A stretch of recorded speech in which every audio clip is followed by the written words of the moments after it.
Hey there, Filmflix fan! Today, we're diving into some seriously badass female-led thrillers that will absolutely shake you to your core. Like, I'm talking about women who are fed up, fierce, and frankly terrifying in the best possible way. And real quick, all the streaming info for these gems is chilling in that first pinned comment, so check it out, super easy. Alrighty then, let's get into it, shall we? Becky. Where's Becky? Wait! Okay, so imagine Home Alone drenched in blood and rage. That's the vibe here, and honestly, it's wild. We've got this grieving teenager, and then bam, escaped convicts crash her family's lake house. Big mistake. Huge. And Kevin James plays the main villain. Yes, the King of Queens guy. And he's genuinely terrifying, which is so weird to say, but also amazing. Like, who knew he had that range? But real talk, the movie itself is messy. Our protagonist feels super underdeveloped, and you're like, okay, but why should I care beyond the obvious trauma? The bad guy's motivation is vague, something about a key that's never explained, and the stakes feel flimsy. The direction doesn't nail the tension, and that aggressive score is working overtime to compensate. But if you want to see Kevin James be genuinely menacing and some brutal violence, this delivers in the most bonkers way. This is Becky, and it's basically chaos wrapped in controversy.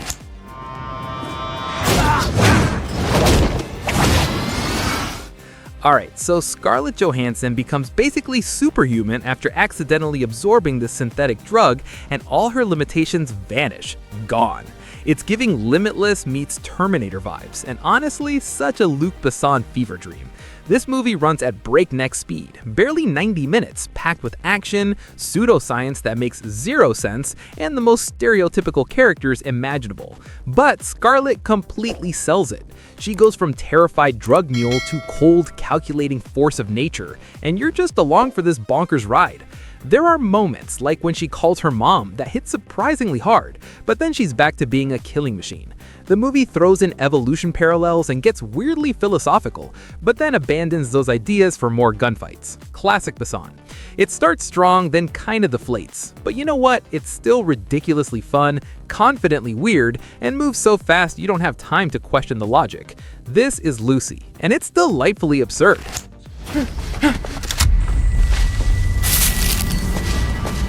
Brace yourself, because this one is absolutely brutal, like genuinely difficult to watch. Set in 1825 colonial Australia, this revenge tale does not hold back on depicting the horrors of colonialism. It literally caused walkouts at festivals because of how graphic the violence gets. It's rough.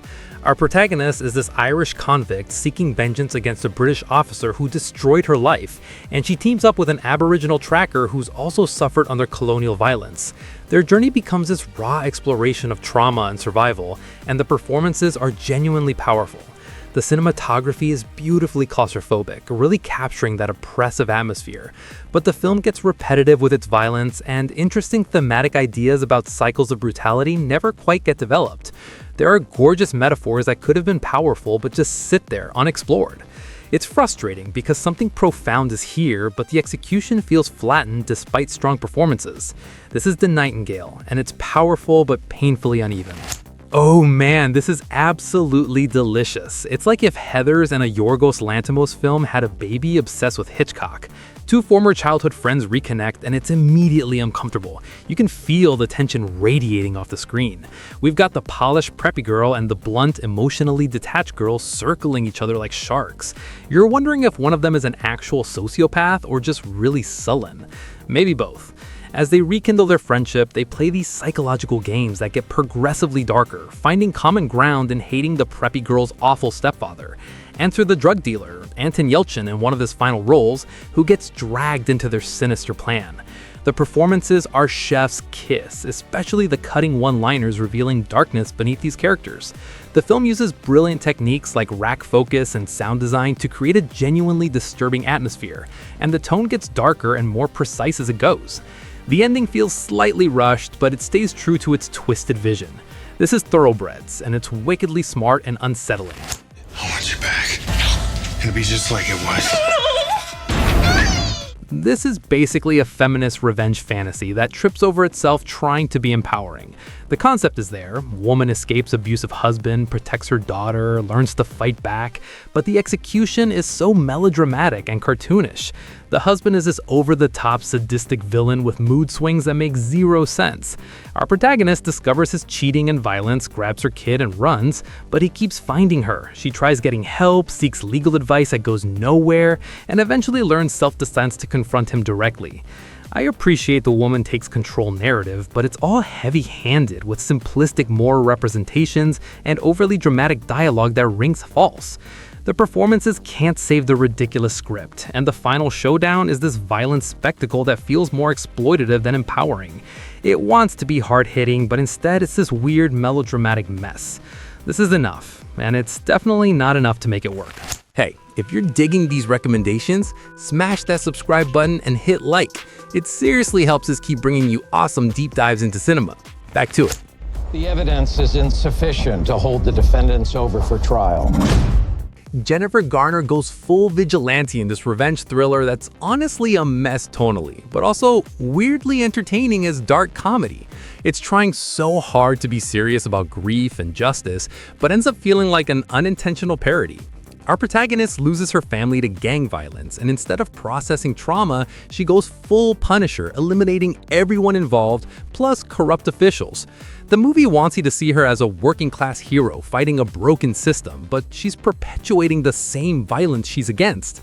The film tries addressing racism with diverse characters, but it feels tokenistic, and this weird self-righteous tone where she believes she's the victim while murdering people. The action is competent, Garner commits fully, but the script is confused about what it wants to say. This is Peppermint, and it's accidentally hilarious while trying to be intense. Jesus, Kate, what happened to you? I missed. I think I was poisoned before the hit. This Netflix action flick has a killer premise. Assassin gets poisoned, has 24 hours for revenge before she dies. Inherently compelling, right? Mary Elizabeth Winstead is genuinely great, and the body horror as her body breaks down is effective. But everything else is paint by numbers and derivative. The script feels assembled from parts of better movies. Emotional beats don't land, especially this bond with a young girl that should be the heart but feels underdeveloped. And the direction makes violence feel monotonous instead of exciting. The film's treatment of Japanese culture feels fetishistic and cringy. There's one gay adversary more interesting than the main villains, which tells you something. Woody Harrelson seems checked out. It's frustrating because Winstead deserves better, and the core concept could have been special with a tighter script. This is Kate, and it's a missed opportunity.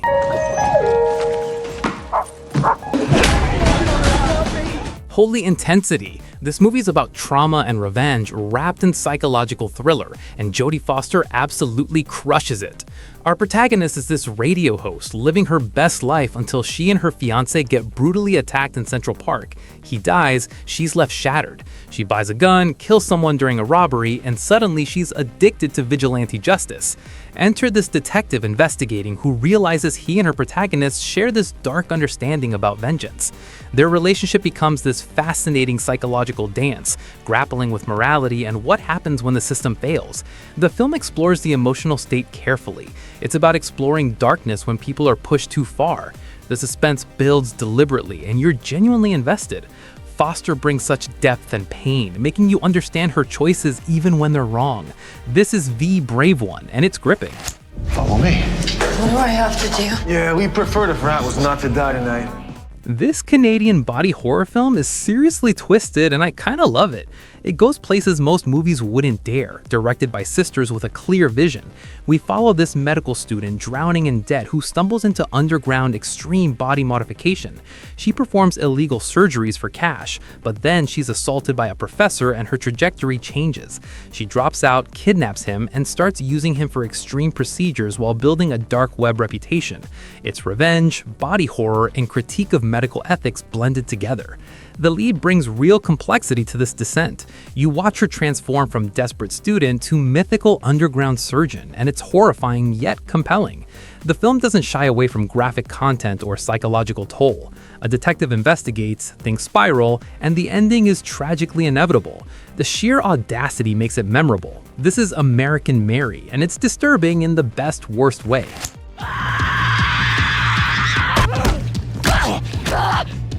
This movie is so elegantly crafted and different from typical action thrillers. It takes this fairy tale framework to tell a story about a teenage girl raised in isolation by her father, trained as a weapon, now on the run from intelligence agencies. It has Grimm's fairy tale vibes filtered through intense action, and it's directed by someone known for literary adaptations, so you get unexpected emotional depth. Our protagonist encounters a normal British family, and that contrast between her bizarre upbringing and regular life is fascinating. There's this CIA officer hunting them like a wicked stepmother, cold, driven by fear. The film hints at deeper family connections, making everything complicated. But what elevates this is the lead performance, confidence, and vulnerability, making you care about this weaponized character. The action is inventive, the story stays clear, and it never feels like mindless violence. It's thoughtful, exploring what it means to turn young people into fighters.